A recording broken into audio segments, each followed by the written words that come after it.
Back to another video, आपका आज स्वागत है। तो अभी तक हम लोगों ने देखा है कि बकासुर राक्षस को मारकर सारे पांडु पुत्र कुंती माँ के साथ निकल चुके हैं वन में। अब आगे उनकी लाइफ किस तरह से चलती है, या हस्तिनापुर, स्टिल मुझे बहुत ज़्यादा इंतज़ार है कि जल्द से जल्द वो हस्तिनापुर जाएं और हस्तिनापुर वो किस तरीके से पहुंचेंगे, मैं ये भी देखना चाहती हूँ। तो चलिए देखते हैं कि आज के एपिसोड में क्या होता है। राजनीति की ऋतुएं बदलने पर आए तो पल भर में बदल जाएं, परंतु वो किसी का आदेश नहीं मानती, क्योंकि राजनीति की हवा की अपनी गति होती है और अपनी दिशा होती है, परंतु हर पात्र अपने साथ अपनी राजनीति की हवा का झोंका, उसके लिए अपनी दिशा चुनता है। और इसीलिए कभी कभार चारों ओर से आती हुई राजनीति की हवाएं कोई खुला मैदान देखकर टकरा जाती हैं, परंतु अभी वो खुला मैदान दूर है। इसलिए अभी तो मैं भी केवल यही कर सकता हूं कि राजनीति की हवा के किसी झोंके के साथ चलता रहूं और ऋतु के बदलने की प्रतीक्षा करूं। ऋतु के बदलने का प्रयत्न धृतराष्ट्र भी कर रहा है, सोच रहा है कि राजनीति के क्षितिज से कैसा सूर्य उदय हो जिसकी धूप उसके जीवन के अंधकार को जगमगा दे। यानी अभी तक दुख में हूँ मैं, वो नहीं ना, युवराज ने ना घोषित किया होगा अभी तक।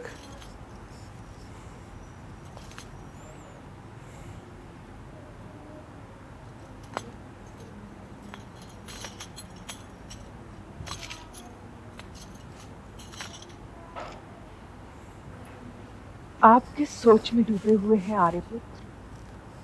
तुमने ये कैसे जाना प्रिय कि मैं कुछ सोच रहा हूँ?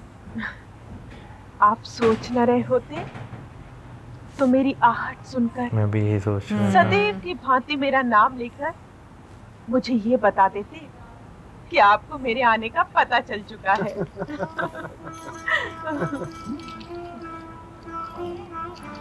आओ बैठो। अभी तो खुश लग रहे हैं।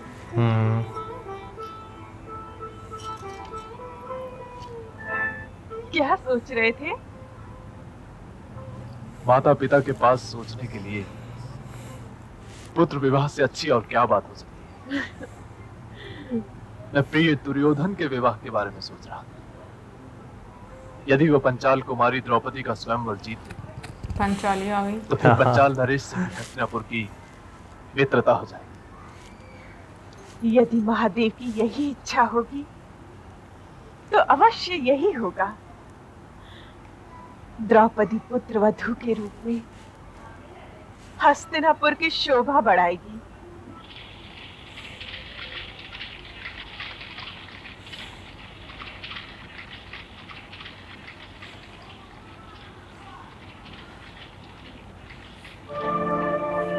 ऋषि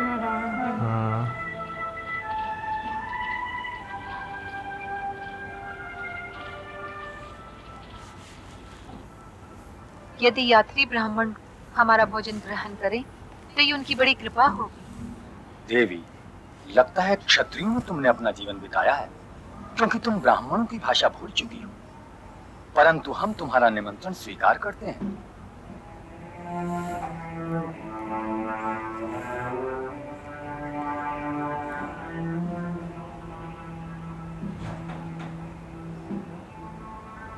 क्या तुम भी अपने पुत्रों के साथ काम्पिल्य नगरी जा रही हो?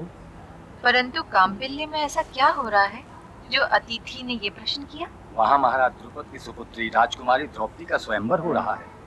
सारे भारतवर्ष के राजा महाराजा आज उसी दिशा में जा रहे हैं। किंतु पंचाल नरेश की पुत्री इतनी बड़ी कैसे हो सकती है कि उसका स्वयंवर रचाया जाए? वो बड़ी विचित्र कन्या है देवी। वो कैसे? ये कथा बहुत लंबी है, भोजन के उपरांत तुम्हें सुनाऊंगा। तुम लोगों को पता नहीं, परंतु पंचाल नरेश के मन में एक गांठ पड़ी हुई है।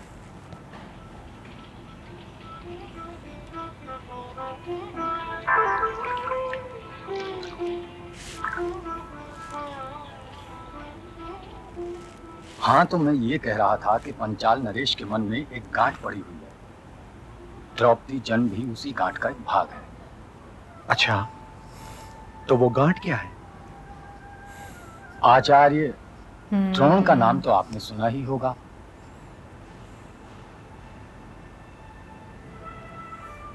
उनका नाम भला यहाँ से लेकर देवलोक तक किसने ना सुना होगा। आचार्य द्रोण और महाराज द्रुपद की मित्रता पुरानी थी, गुरुकुल के दिनों की। उन दिनों की मित्रता की भावना से उत्तेजित होकर महाराज ने आचार्य से कह दिया कि उनके आधे राजपाट पर उनके मित्र द्रोण का अधिकार होगा। द्रोण इसको सच मान बैठे और ये भूल गए कि ब्राह्मण को राजपाट से क्या लेना देना।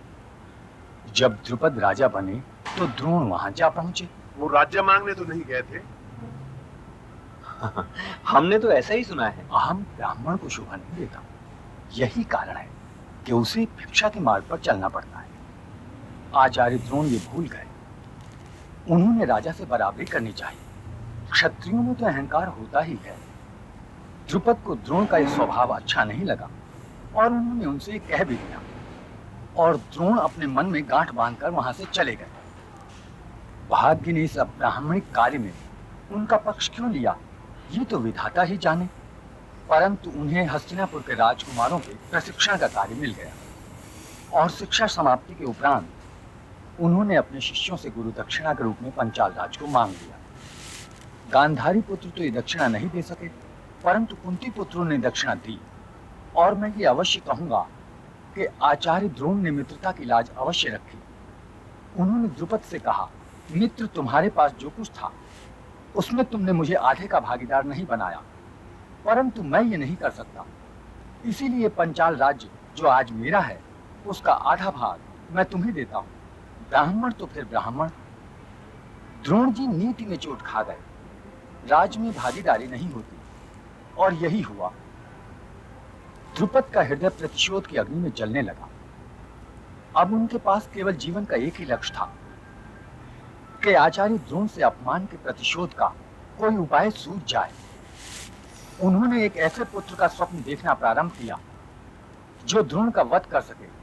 ऐसा पुत्र हाट में तो मिलता नहीं, ऐसा पुत्र तो केवल यज्ञ द्वारा ही मिलता है। तो द्रुपद उस ऋषि की खोज में निकल पड़े।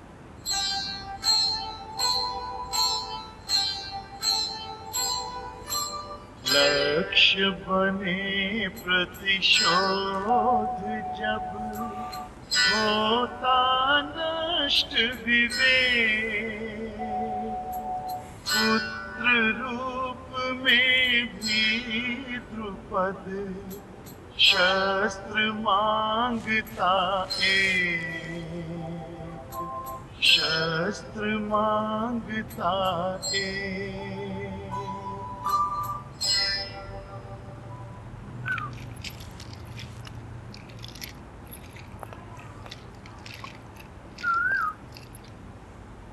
प्रणाम ऋषिवर। ऋषिवर ने आशीर्वाद नहीं दिया? नहीं, क्योंकि जो आशीर्वाद तुम मांग रहे हो वो आशीर्वाद मैं दे नहीं सकता। मैं तो केवल एक पुत्र का आशीर्वाद मांग रहा हूं गुरुदेव। किंतु तुम ये पुत्र चाहते क्यों हो राजन? पुत्र के रूप में तुम शस्त्र चाहते हो जिससे ब्रह्म हत्या कर सको। तुम आशीर्वाद नहीं एक शाप मांग रहे हो, और मैं तुम्हें शाप कैसे दूं? ऋषिवर, जैसा कि आप जानते ही हैं कि द्रोण ने मुझे अपमानित किया है, मैं उसी नरक की आग में जल रहा हूं। तुमने अपने लिए स्वयं ही यह नरक मोल लिया है राजन। मत जलो इस नरक में, निकल जाओ इस नरक से। जीवन बड़ा अनमोल होता है, केवल प्रतिशोध इसका अंतिम लक्ष्य नहीं हो सकता। फिर भी आप ब्राह्मण हैं, आशीर्वाद देना आपका कर्तव्य है। हाँ, तो आशीर्वाद के रूप में मैं तुम्हें एक नाम बताता हूं। मेरे ज्येष्ठ भ्राता याज के पास जाओ उन्हें पवित्रता और अपवित्रता का बहुत विवेक नहीं है। उनका द्वार खटखटाओ। बड़ी कृपा की ऋषिवर। प्रणाम।